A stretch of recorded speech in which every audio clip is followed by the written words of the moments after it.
Big boss के घर में शमिता शेट्टी पर कसे गए कटाक्ष।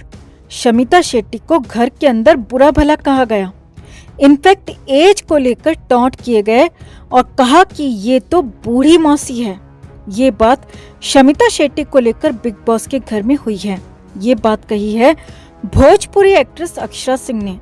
अक्षरा शुरुआत से ही शमिता शेट्टी के अगेंस्ट ही नजर आ रही हैं। शमिता ईस्ट की बात करती हैं तो अक्षरा वेस्ट की। ऐसा ही कुछ इन दोनों की ट्यूनिंग में नजर आया है। अब रिसेंटली अक्षरा ने शमिता की उम्र को लेकर बात कही है और कहा है कि वो इतनी बड़ी है, मुझे पता नहीं था। शो में दिखाया गया कि कैसे अक्षरा उर्फी के साथ बात कर रही होती है शमिता को लेकर, और शमिता की उम्र के बारे में वो कहती है कि उन्हें नहीं पता था कि शमिता 42-43 की हैं और शमिता इंडस्ट्री में इतने सालों से हैं। इस कॉन्वर्सेशन में अक्षरा ने न सिर्फ शमिता को मौसी कहकर बुलाया बल्कि उनकी एज को लेकर उन्हें शेम भी किया।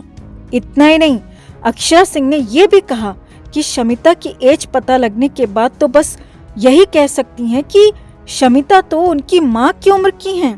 और इसके बाद उर्फी और अक्षरा दोनों शमिता को मौसी कहकर हंसने लगती हैं। ये पहली बार नहीं है जब अक्षरा ने शमिता शेट्टी पर कटाक्ष किए हों।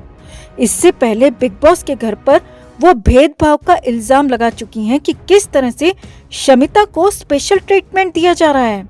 साथ ही अक्षरा ने ये भी कहा कि शमिता जो हैं डोमिनेट करने की कोशिश करती हैं, अपने आप को स्पेशल दिखाने की कोशिश करती हैं। वो शुरुआत से ही शमिता पर कई तीखी बातें बोल चुकी हैं और इस बार उन्होंने शमिता को एज शेम किया है, अपनी माँ की उम्र का बताया है और कहा है कि ये तो बूढ़ी है, मौसी है।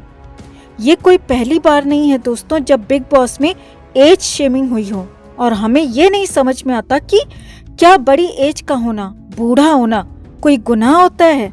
जो बिग बॉस में आने वाले लोग इस तरह से बड़ी उम्र वालों को ताने देते हैं, उम्र को लेकर उन पर अटैक करते हैं, जैसे कि पिछली बार राखी सावंत के साथ हुआ था और उससे पहले भी कई सीजन्स में होता रहा है।